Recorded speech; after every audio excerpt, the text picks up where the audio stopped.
सध्या आपण जंतर मंतर परिसरामध्ये आहोत आणि सकाळचे 5:30 वाजलेले आहेत आणि या सगळ्या परिसरामध्ये आपण पाहू शकतो की मोठ्या संख्येने या ठिकाणी कचरा जो आहे तो जमा झालेला असल्याचं आपल्याला पाहायला मिळते। या ठिकाणी मोठ्या संख्येने आंदोलक जे आहेत CJPचे ते या ठिकाणी आंदोलनासाठी पोहोचतात आहेत आणि देशभरामधनं या सगळ्या विद्यार्थ्यांसाठी तरुणांसाठी मदतीचा हात जो आहे तो पुढे येताना पाहायला मिळतो। देशभरामधनं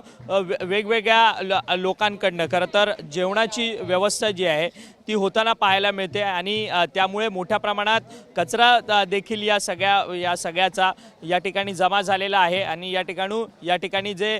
पालिकेचे कर्मचारी आहेत दिल्ली पालिकेचे कर्मचारी त्यांच्याकडनं हा सगळा कचरा जो आहे तो हटवण्यात सुद्धा येतोय आणि काही विद्यार्थी देखील या सगळ्या कामांमध्ये स्वयंपूर्तीने उतरलेले असल्याचं आपल्याला पाहायला मिळतंय आणि संपूर्ण हा परिसर जो आहे जंतर मंतरचा आपण पाहिलं तर या जंतर मंतरच्या परिसरामध्ये अद्याप देखील मोठ्या संख्येने तरुण जे आहेत ते या आंदोलनामध्ये सक्रियपणे सहभागी आहेत आणि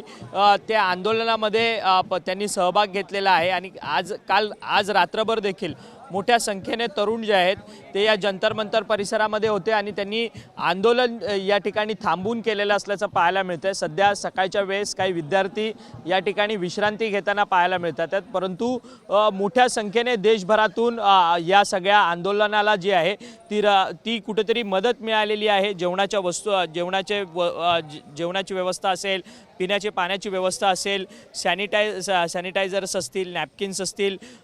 वेगवेगळे बेडशीट असतील, त्याच्यानंतर इतर फर्स्ट एड किट्स असतील, या सगळ्या गोष्टी लोकांकडनं पुरवल्या गेलेल्या आहेत आणि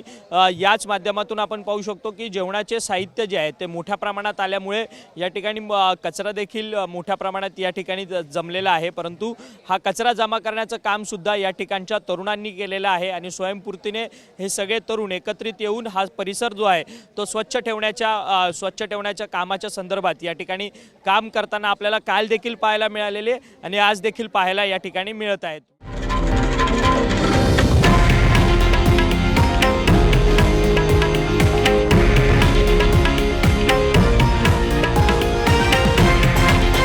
हे आहे देशातील नंबर 1 न्यूज नेटवर्क आणि आपण पाहत आहात TV9 मराठी, एकमेव।